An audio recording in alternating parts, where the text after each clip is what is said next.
Today, Pinal County welcomed the Arizona Secretary of State, Adrian on a tour. As we showed up and looked at the exterior of the building, I thought it was beautiful. And it shows the kind of respect that this sort of activity deserves. About 18 months ago, we were here with Secretary Fontes. He had come to tour Pinal County as the new Secretary of State. We were talking about the problems from historical elections, ways that we could fix said problems, and one of them was building this facility. And we were able to show him where we had just recently broken dirt. We were right outside. It was just graded dirt. We were looking at the plans, and now this. It's amazing. And so now to actually bring him back and him be able to tour the facility is quite an accomplishment. Welcome, Secretary Fontes, to the Pinal County Voter Operations Technology and Election Services Facility. This wing is the voter registration wing. That wing is the elections wing. We have voter registration, early voting, and of course the Avid room. A voter can come in here and choose to vote early in person. They would walk up to the desk here, they would receive their ballot, and then they could go vote in the early voting room. The viewing room, or the fishbowl as we call it, has always been a point of interest. The fishbowl really embodies what this entire activity is about. Opens to the casual citizen, to anybody who wants to come and see the entire process. I've always been a big advocate of transparency in these processes.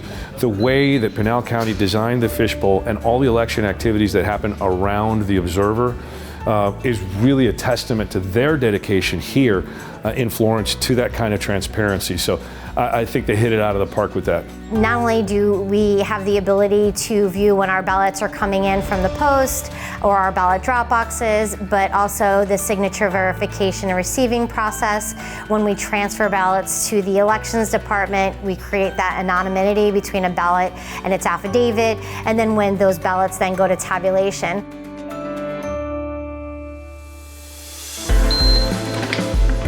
So we have the voter registration team, then we have early voting, and then we have voter outreach. This is our Access Voter Information Database room. We call it the Avid room. This is where we do all of our testing. This is where we train all of our staff in the Avid system. This is great. No, I love this. Okay, onward. We've been physically in the space now for about 30 days. It's really great to watch the morale improve. Historically, we were working out of a very small space. Our departments and divisions were divided, and so bringing them together under the same roof for not only security of the ballot, but also the cross-training of staff has already started. We are going to talk about the early voting process right now. This is where we bring in our early ballots. So whether it's from any of the 17 early ballot drop box locations or from the United States Postal Service, we go out with bipartisan couriers to go retrieve the ballots. They're brought in here through the bay doors. We're able to drive right up here, and then they use these really interesting boxes that you're gonna see in a second. We also do some of our outbound mail processing out of here, not ballots, but like voter ID cards, other election mail, that comes out of here. And these are Bessie and Bertha, our stuffers, because paper cuts suck. So we've got machines that do that now. So once they get their ballot drop box and ballots, they're gonna come this way with them. We use a ballot transfer box. We use bipartisan couriers. You need resources to pull off elections. And luckily we've had a lot of support. We went and we upgraded our boxes. Yeah.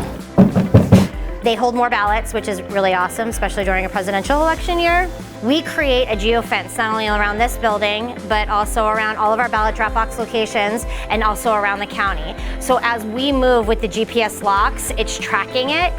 Any 5 feet of movement, we get a ping on it, and we get the pings every 5 seconds. Does the GPS, the log, the lock, and the unlock? That's what I thought. That's great. Because I think that's the same technology we looked at.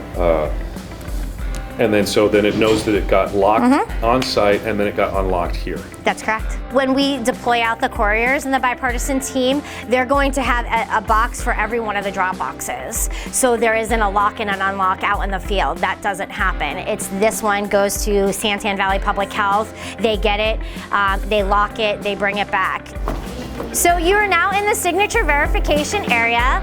This is after the ballots come in from our bipartisan courier team, and they're put in mail trays and on racks. They're brought into this area. I'm going to get technical on you with my very fancy language. They go to slice and dice. This is where we slice the top of the carrier envelope. Then they go to what they're doing right now. We shuck the carrier envelope away from the affidavit envelope. They then make sure that there is no remaining type of instruction sheets or maybe a loose ballot. They're putting it on the polls so to make sure that there's nothing in there. Then they're going to go to the receiving process in these 3 spaces here. Again, bipartisan. The people who do receiving don't do signature verification. They have people who do reconciliation on the ends. Once that happens, they now go, folks, to signature verification. And they're able to see that entire flow of that early ballot in real time. And you can even watch it from your couch if you'd like, because that process is live streamed on the Pinal VOTES website. Our card system for certain areas takes 2 cards, and it has to be in bipartisan to get into the area. I think the most transparent ways that you can run a closed gateway network is through a trace system. So what you see above you is the server wires that go to the server over there. Nothing in here is on the internet. You're able to watch 360 degrees of our process. Every part of this process can be viewed by anybody in the fishbowl. Plus, these are all currently live streamed while we're in the election. We have on our website, you can sign up for Tuesday tours, so we know you're coming, and then we can walk you through a lot of the processes. But there's always somebody from our team that's able to answer these questions. So we are about to enter the warehouse. We have 4 bay doors, 2 man doors. We have a warehouse operations manager. You know, it's the old tradition. One of the old hotel magnates used to leave New York City without telling anybody where he was going. He would fly to a random town that he had a hotel in, and he would have a cab driver drop him off at the warehouse door. He'd go into the back of the hotel where they were receiving things, and he could tell how clean and orderly the rest of the hotel was by looking at the warehouse. This warehouse tells me that Pinal County's got it together. It is well organized. It flows the traffic of equipment and ballots and people very well. And that's what you want with these kinds of logistical spaces. These are our new security cages. We also brought on the GPS locks for our election day equipment. If we already had the GPS locks on our ballot transfer boxes, it just made sense to create geofencing not only around the facility, but around all of our polling locations. So when we drop off our election day equipment, the units are locked. It has our ballots in there. It has our boxes.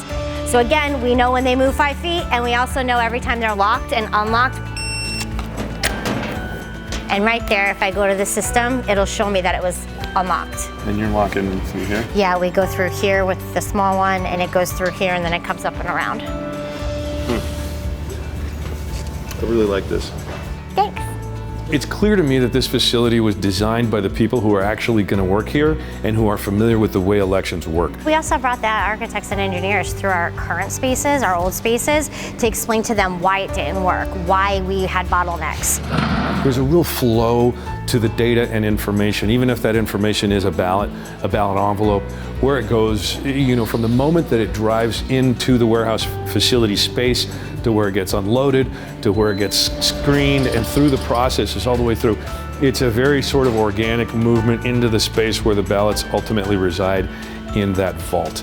And so, to me, this just tells me that the entire leadership team, the recorder, the elections folks, and the Board of Supervisors came together with the professionals they hired and did this in such a quick and effective manner. I mean, this place ought to really be looked at as setting the national standard because it's a really, really great facility for this purpose.